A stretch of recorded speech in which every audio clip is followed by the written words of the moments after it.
ಈ ಪ್ರಾಡಕ್ಟ್ ಅವರಿಗೆ ಯೂಸೇಬಲ್ ಆಗುತ್ತೆ ಆ ಟೈಮಿಗೆ ಮಾತ್ರ ಅಂತ ಹೇಳ್ಬಿಟ್ಟು ಮೈಂಡ್ ಸೆಟ್ ಮಾಡಿಕೊಂಡು ಇದನ್ನ ನಾನು ಟೆಕ್ನಿಕ್ನ ಯೂಸ್ ಮಾಡಿಕೊಂಡೆ. ಅದು ನನಗೆ ತುಂಬ ಖುಷಿ ಆಯಿತು. ಯಾಕಂದರೆ ನಾನು ಮೊಬೈಲ್ ಯೂಸ್ ಮಾಡ್ಕೊಂಡೆ ಅಂದರೆ ಸ್ಟೇಟಸ್ ಹಾಕೋದ್ರ ಮುಖಾಂತರ ಈ ಪ್ರಾಡಕ್ಟ್ ಹಳೇದು ಯಾವುದೇ ಇರಲಿ ಬೆನಿಫಿಟ್ ನಾನು ಯೂಸ್ ಮಾಡಿರೋದು ನನಗೆ ಖುಷಿ ಕೊಟ್ಟಿರೋದು. ಅಂದರೆ ನನ್ನ ಮನೆಯಲ್ಲಿ ಹಾಲಿಟ್ಟು ಮರ್ತುಬಿಟ್ಟಿದ್ದೆ, ಫುಲ್ ಎಲ್ಲ ಬ್ಲ್ಯಾಕ್ ಆಗೋಗಿತ್ತು.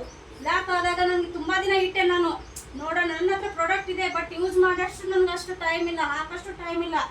ಇಟ್ಟೆ ಎಷ್ಟು ದಿನ ಅಂತ ಇಡ್ಬೋದು, ಅದು ಹೊರಗಡೆ ಇಟ್ಟಾಗ ನಾನು ಏನು ಮಾಡಿದೆ, ಸುಮ್ಮನೆ ಹೊರಗಡೆ ಇಟ್ಬಿಟ್ಟು ಈ ಪ್ರಾಡಕ್ಟ್ ನನ್ನ ಹತ್ರ ಇತ್ತು, ನೋಡೋಣ ಹಾಕ್ಬಿಟ್ಟು ನೋಡೋಣ ಅಂತ ಹೇಳ್ಬಿಟ್ಟು ನಾನು ಈ ಥರ ಆಗಿತ್ತು ನನ್ನ ಪ್ರಾಡಕ್ಟ್ ಹಾಲು ಕಾಸಿದ ಮೇಲೆ. ಓಕೆನಾ, ಇದನ್ನು ನಾನೇನು ಮಾಡಿದೆ, ಇವಾಗ ಹಾಕಿದ್ದೀನಿ, ಇದರಲ್ಲಿ ಕಾಣ್ತಿದೆಯಾ ಸ್ವಲ್ಪ ನೀರು ಯಾವುದೇ ಥರ ಕೆಮಿಕಲ್ ಇದ್ದರೆ ನನಗೇನಾಗ್ತಿತ್ತು, ಒಂಥರ ನೊರೆ ಬಂತು. ಇವಾಗ ಹೌದಲ್ವಾ, ಆ ನೊರೆನೂ ಬಂದಿಲ್ಲ, ಸುಮ್ಮನೆ ಮಾಮೂಲಿ ನೀರು.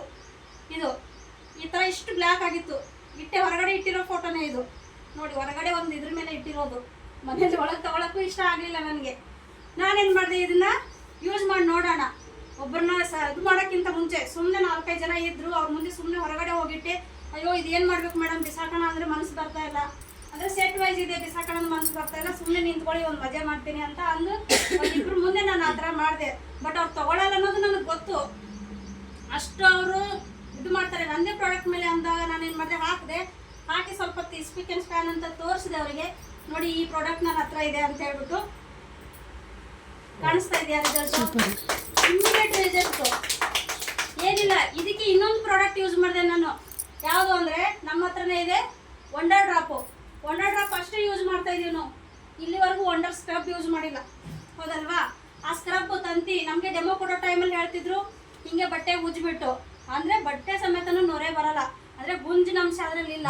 ಬೇರೆ ಕಡೆ ನಾರು ತಗೊಳ್ಳಿ, ಅದು ಒಂಥರ ಬೀಳುತ್ತೆ, ನಮ್ದು ಆ ಥರ ಬರಲ್ಲ. ಸ್ಟೇನ್ಲೆಸ್ ಸ್ಟೀಲಿಂದ ಮಾಡಿರೋದು, ಪ್ಯೂರ್ ಸ್ಟೀಲಿಂದ ಇದೆ ಅಂತ ಹೇಳ್ಬಿಟ್ಟು ಅದು ನನ್ನ ಹತ್ರ ಇತ್ತು. ಅದ್ರ ಮುಖಾಂತರ ಉಜ್ಜಿದೆ, ಇಷ್ಟು ಕ್ಲೀನ್ ಆಯಿತು, ಹೌದಲ್ವಾ. ಅದು ಒಂದು ಪ್ರಾಡಕ್ಟ್ ಖುಷಿ ಆಯಿತು.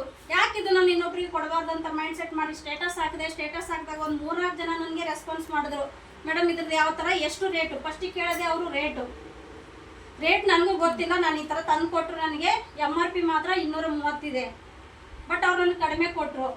ಅಂದಾಗೆ ಹೌದಾ ಎಷ್ಟು ಕಡಿಮೆ, ಅವರು ಒಂದು 190 ರೂಪಾಯಿ ಕೊಟ್ಟರು, ಅಂದರೆ 188 ನಮಗೆ ಸಿಗೋ ರೇಟು.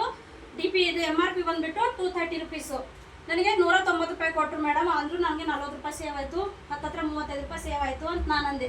ಖುಷಿಪಟ್ಟು ಒಬ್ಬರು ಸರ್ ನನಗೆ ಕಂಪ್ನಿಯಲ್ಲೇ ರೆಸ್ಪಾನ್ಸ್ ಮಾಡಿದ್ರು, ಮೇಡಮ್ ನನಗೆ ಒಂದು ಬೇಕು ಕೊಡಿ ಅಂದಾಗ ನಾನು ಸುಮ್ಮನೆ ಕೊಟ್ಟಿಲ್ಲ ಅದನ್ನು. ಸರ್ 2 ದಿನ ಆಯಿತು ಕೊಡ್ತೀನಿ ತಂದಂತೆ ಇಟ್ಬಿಟ್ಟು ಕಂಪ್ನಿ ಸುತ್ತಾ ಓಡಾಡಿ ತೊಗೊಂಡೆ. ಅಯ್ಯೋ ಸರ್ ಕೇಳಿದ್ದಾರೆ ಹೆಂಗೆ ಕೊಡೋದು, ಅವ್ರು ಬೇರೆ ಇದರಲ್ಲಿ ಇದ್ದಾರೆ ಯೂನಿಟಲ್ಲಿ, ಸರ್ ಕೇಳಿದ್ದಾರೆ ಕೊಡಬೇಕಿದೆ, ಹೆಂಗೆ ಅವ್ರಿಗೆ ಮೂವ್ ಮಾಡಬೇಕಂತ ಒಂದು 3-4 ಜನಕ್ಕೆ ತೋರಿಸ್ದೆ ನಾನು. ಇದೇನು ಮೇಡಮ್ ಅಂತ ಕೇಳಿದ್ರು. ನಾನು ಇವಾಗ ಟೆಕ್ನಿಕ್ ಮಾತ್ರ ಹೇಳ್ಕೊಡ್ತಾ ಇದ್ದೀನಿ, ಹೆಂಗೆ ಅಂತ. ಅವ್ರಿಗೆ ಕ್ಯೂರಿಯಾಸಿಟಿ ಬಿಲ್ಡ್ ಮಾಡಿದ್ರೆ, ಇದೆ ಸರ್ ಏನೋ ಪ್ರಾಡಕ್ಟ್ ಸರ್, ಇದು ಚೆನ್ನಾಗಾಗುತ್ತೆ, ಇದು ತೊಗೊಂಡ್ರೆ ಅವ್ರು ಸರ್ ತೊಗೊಂಡಿದ್ದಾರೆ ಸರ್, ಆಲ್ರೆಡಿ ಅವ್ರು ಯೂಸ್ ಮಾಡಿಲ್ಲ, ಆಲ್ರೆಡಿ ಅವರು ಹಳೆ ಕಸ್ಟಮರ್ ಸರ್, ನನಗೆ ತುಂಬ ಅಂದರೆ ವರ್ಷ ಮಾತ್ರ ತೊಗೋತಾರೆ ಅವರು. ಯಾವುದಂದ್ರೆ ವರಮಹಾಲಕ್ಷ್ಮಿ ಹಬ್ಬಕ್ಕೆ ಅದಕ್ಕೆ ಮಾತ್ರ ತೊಗೊಂಡಿದ್ರು ಸರ್. ಅವಾಗಿಂದ ಇವಾಗ 2 ವರ್ಷ ಬಂದಿದೆ ಅವರಿಗೆ, ಬರೀ ಎಷ್ಟು 190 ರೂಪಾಯಿದಾಗೆ 2 ವರ್ಷ ಪ್ರಾಡಕ್ಟ್ ಬಂದಿದೆ, ಬರೀ 190 ರೂಪಾಯಿಗೆ. ಯಾಕೆ ತೊಗೋಬಾರ್ದು? ಈಗ ನಾವು ಬರೀ 3 ತಿಂಗಳಿಗೆ ಹಾರ್ಪಿಕ್ನ ಯೂಸ್ ಮಾಡ್ತೀವಿ, ½ ಲೀಟ್ರ್ ಅಂತ 4 ಬಾಟಲು. ಯಾಕೆ ಇದನ್ನ ಯೂಸ್ ಮಾಡಬಾರ್ದು ಅಂತ ಹೇಳ್ಬಿಟ್ಟು ಏನು ಮಾಡಿಲ್ಲ, ನನ್ನ ಹತ್ರ ಇತ್ತು, ಸ್ವಲ್ಪ ಕೈಗೆ ಹಾಕೊಂಡ್ರು ನನಗೇನೋ ಅದು ಆಗಲಿಲ್ಲ ಎಫೆಕ್ಟು. ನನಗೆ ಒಬ್ಬರು ಕೊಟ್ಟಾಗ ಹೇಳಿದ್ರು ಉರಿ ಬರುತ್ತೆ ಹಾಗೆ ಅಂತ. ಸರಿ ಆಯಿತು, ನಾನು ಅದು ಮಾಡ್ತೀನಿ ಅಂತ ಕೈಲೇ ಉಜ್ಜಿದೆ. ನನಗೆ ಅದು ಇವಾಗ ಕೇಳಿದ್ದೀನಿ ವಿಡಿಯೋ, ಅಂದರೆ ಕಂಪ್ನಿಯಲ್ಲೇ ಡೆಮೋ ಕೊಟ್ಟಿರೋ ವಿಡಿಯೋ ನಾನು ಕೇಳಿದ್ದೀನಿ. ಏನಾದರೂ ಕೊಟ್ಟರು ಅಂದರೆ ನಾನು ನಿಮ್ಗೆ ತೋರ್ಸೋಕ್ಕೆ ಇಷ್ಟಪಡ್ತೀನಿ. ನೆಕ್ಸ್ಟ್ ಅದೇ ಥರನೇ ಪ್ರಾಡಕ್ಟ್ ಅಲ್ಲೊಂದು ಮೂವ್ ಆಯಿತು. ಮೂವ್ ಆದಾಗ ನಾನೇನು ಮಾಡಿದೆ, ಅಯ್ಯೋ ಸರ್ ಕೇಳಿದ್ರು ಅಂತ ಲೈನಲ್ಲಿ ಸುಮ್ಮನೆ ನಿಂತಾಗ ಮಾತಾಡಿದೆ. ಏನು ಮಾಡಿದೆ, ಈ ಥರ ಹಬ್ಬ ಬರ್ತಾ ಇದೆಯಲ್ಲ, ಯಾವ ಥರ ಉಜ್ತೀರಾ ಈ ಥರ ಕೇಳಿದಾಗ ಒಂದು 3-4 ಜನ ಕೇಳಿದೆ. ಒಬ್ಬರು ಹತ್ರ ಕೊಟ್ಟಿದ್ದೆ ಅವ್ರಿಗೆ. ಅವಳು ಏನಂದು ಚೆನ್ನಾಗಿದೆ ಕಣ, ನನ್ನ ಟೈಮ್ ಸೇವ್ ಆಯಿತು. ಅವ್ರು ಏನು ಮಾಡಿದ್ರು, ಟೈಮ್ ಸೇವ್ ಆಯಿತು ಅಂತ ನನಗೊಂದು ನ್ಯಾಕ್ ಕೊಟ್ಟರು. ಇನ್ನೊಂದು ನನಗೆ ಸಿಕ್ತು, ನನಗೆ ಟೈಮ್ ಸೇವ್ ಆಯಿತು. ಆವಾಗ ಏನು ಮಾಡಿದೆ, ನಾನು ಮತ್ತೆ ಈ ಪ್ರಾಡಕ್ಟ್ ಯೂಸ್ ಮಾಡೋದ್ರಿಂದ ಟೈಮ್ ಸೇವ್ ಆಗುತ್ತೆ. ಹೇಗೆ, ಹುಣಸೆಹಣ್ಣು ಹಾಕಿ ಉಜ್ಜು, ಪಿತಾಂಬರ ಹಾಕಿ ಉಜ್ಜು, ಎಷ್ಟು 3 ಸ್ಟೆಪ್ಪಲ್ಲಿ ನಾವು ಉಜ್ಜಬೇಕು. ಇದೇನು ಸಿಂಪಲ್ ಹಾಗೆಲ್ಲ ಡ್ರೈ ಇರೋದು ಪ್ರಾಡಕ್ಟ್ನ ಅದು ತೊಗೊಂಡ್ಬಿಟ್ಟು ಏನೋ ಪಾತ್ರೆ ತೊಗೊಂಡ್ಬಿಟ್ಟು ಹಂಗೆ ಹಾಕಿ ಉಜ್ಜಿದ್ರೆ ಸಾಕು, ನನಗೆ ಅಲ್ಲಿ ಟೈಮ್ ಸೇವ್ ಆಗುತ್ತೆ, ಹೌದಲ್ವಾ. ತುಂಬ ಟೈಮ್ ಸೇವ್ ಆಗುತ್ತೆ. ಇದೇನು ಬರೀ ಹಬ್ಬಕ್ಕೆ ಮಾತ್ರ ಯೂಸ್ ಮಾಡಬೇಕಾ, ವರ್ಷಕ್ಕೊಂದು ಯೂಸ್ ಮಾಡಬೇಕಾ? ಇಲ್ಲ ಫ್ರೆಂಡ್ಸ್, ಇದು ಮತ್ತೆ ನಾನು ಯೂಸ್ ಮಾಡಬೇಕು. ಮತ್ತೇನು ಮಾಡಿದೆ ನಾನು, ಇದು ಒಂದೇ ಏನು ಮಾಡೋದು ಬೇಡ, ನಮ್ದು ಹೆಂಗಾದ್ರೂ ನಾವು ಗ್ಯಾಸ್ ಯೂಸ್ ಮಾಡ್ತೀವಿ ಡೈಲಿ, ಏನಾದರೂ ಯಾಮಾರಾದರೂ ಉಕ್ಕಿ ಇದಾಗುತ್ತೆ, ಅವು ಸುತ್ತ ಏನಾಗುತ್ತೆ, ಹೊತ್ತಿ ಕರಗಾಗುತ್ತೆ, ಹೌದಲ್ವಾ. ಆ ಗ್ಯಾಸ್ ಕ್ಲೀನ್ ಮಾಡೋಕ್ಕೂ ನಾನು ಇದನ್ನೇ ಯೂಸ್ ಮಾಡೋದು. ಅಂದರೆ ಇದು ಓನ್ಲಿ ತಾಮ್ರದ ಕಂಚಿಗಲ್ಲ, ಇದು ಸ್ಟೀಲ್ಗೂ ಯೂಸ್ ಆಗುತ್ತೆ ಅನ್ನೋದು ಗೊತ್ತಾಯಿತು.